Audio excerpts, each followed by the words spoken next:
Women and girls with disabilities experience all forms of violence, intersectional discrimination, gender-based violence, harmful practices, and denied sexual reproductive health rights. The impact of COVID-19 has increased their challenges as existing programs meant to protect them are not paying attention to their unique needs, leaving them vulnerable and at risk. Through the European Union-funded Spotlight initiative to eliminate all forms of violence against women and girls in Zimbabwe, the UNESCO Regional Office for Southern Africa partnered with organizations of persons with disabilities to undertake community-based dialogues on sexual and gender-based violence and harmful practices which negatively affect women and girls with disabilities. The partners, who are Deaf Women Included, or DWI, Disabled Women's Support Organization, DWSO, and National Association of Societies for the Care of the Handicapped, or NASCO, facilitated the dialogues with the community leaders, local authorities, and organizations of persons with disabilities in the Spotlight districts within 4 provinces between March and June 2021. They also did trainings on gender-based violence for women and girls with disabilities. Deaf Women Included implemented the programs in 6 districts with gender-based violence hotspot areas. Activities included mobilizing meetings with community leaders, religious leaders, health workers, school heads, and government officials. My name is Agnes Chindimba. That's my sign name.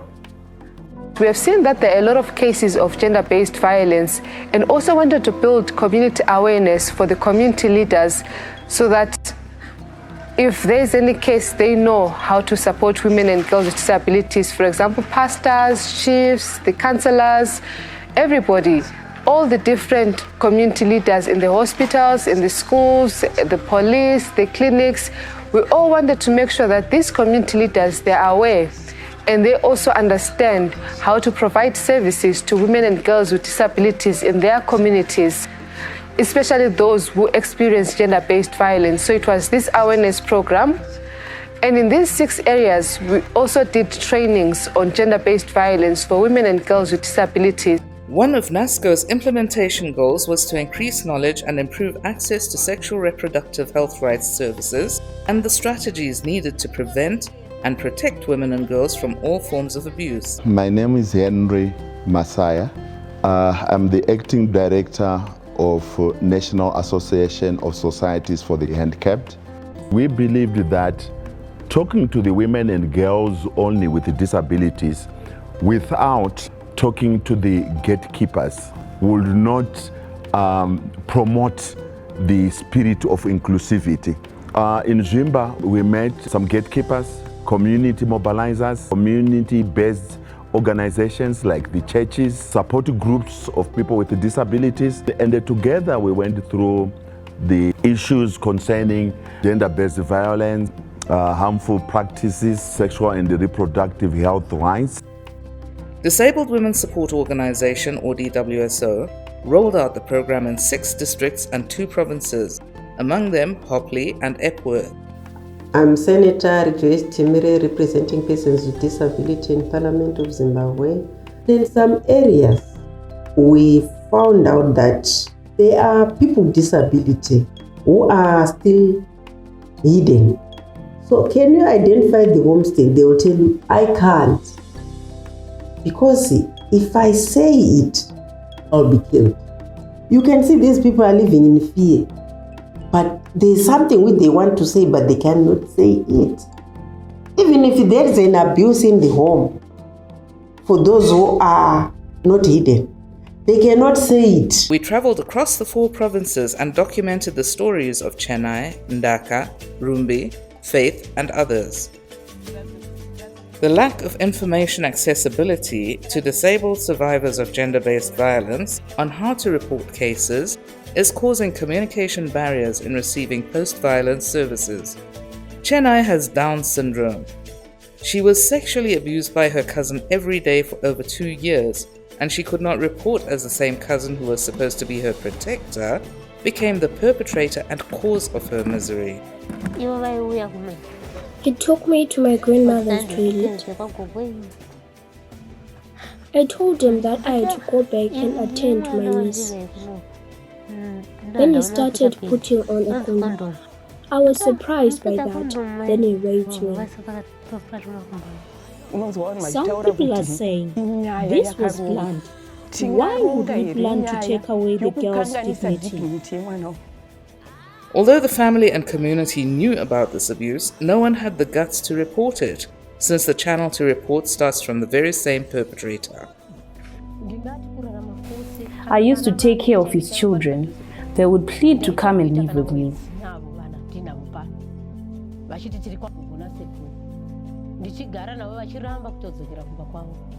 What pains me the most is I thought we have security in this family. As a headman, he was taught to take care of family.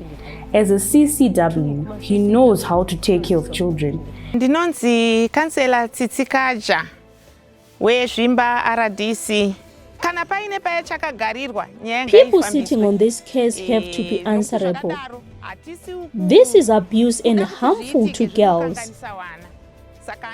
As the counsellor, I'll follow up on this case and I'll make sure judgment is passed as it should be. Ndaka was not born with a disability, but when she became disabled, her father was in denial. However,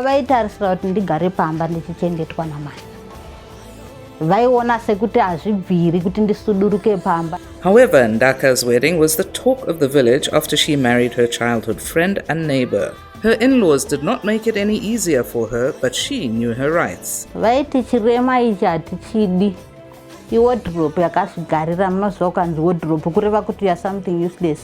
Luciana's father would not allow Luciana to get married due to her disability. My father came in the morning and said,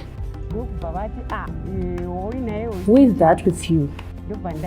I said, "That's my husband." Then he said, "No, if he stays here, I will chop him with an axe."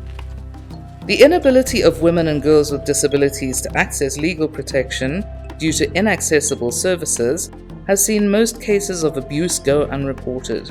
Rumbi is on a wheelchair because her husband beat her up and injured her back, thus paralyzing her. I loved my husband so much. I did not tell people he had beaten me. I told them I'd fallen off a cart. Runyararo is one of the women who, despite being educated, faces verbal and emotional abuse from her husband due to her vulnerability. My husband wants to know every move I make. If he sees an opportunity that benefits me, like this spotlight program, he stops me from attending it. Different religions are rooted in practices that are harmful to young women and girls, and the practices have been overlooked by societies. As young girls, we were taken to a secret place where we take part in certain rites. While there, I was impregnated when I was 13 years old. I was 12 years when I was taken for initiation ceremony. 3/4 of what they teach there is for adults who are ready for marriage. After that, most of the girls behave in ways that attract boys, resulting in them getting impregnated, while others become prostitutes. Nyasha is a victim of such religions that impose their practices on women and girls with disabilities during desperate times. My husband invited a man who claimed to be a prophet. He came to put a red cloth across my bedroom, claiming it would chase away bad spirits. Hardly a week after that, my husband kicked me out of the house. Shortly after her husband's death, Faith's in-laws took over her house, leaving her daughter and herself homeless. We had our own house in Glenview 1, but his relatives chased me away because I did not bear him a son. His illegitimate son was given the house instead. The only thing that I got is that fridge, and they took everything else, including the car. Through the meetings, community and religious leaders were equipped to identify and prevent all forms of abuse. Among the challenges were concerns on religions that reinforce negative stereotypes of women and their role in society, instead of standing against gender-based violence. How can the courts resolve the issue of inclusivity? We now have disability-inclusive bylaws to cater for people with different impairments in our traditional courts.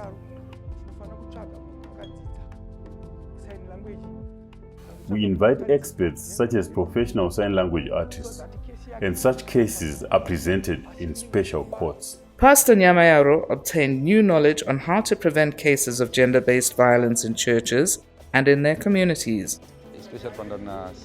I was moved by Agnes' concern about pastors who abuse women, pretending to be praying for them.